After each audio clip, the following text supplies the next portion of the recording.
আমাদের দেশে অনেক বাউলরা ফাউল করে, তারা বলে আমার খাজা বাবা নাকি গান গাইছে।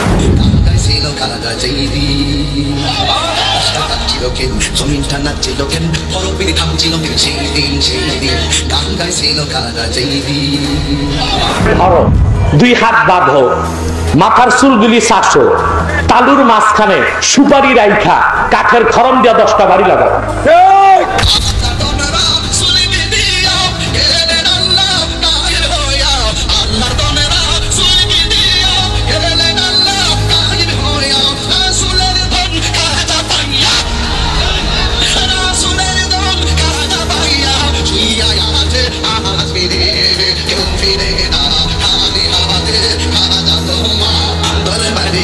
এসব বাজারি ভণ্ড বক্তারা মানুষকে মুশরিক বানায়, কাফের বানায়, বেদাতি বানায়।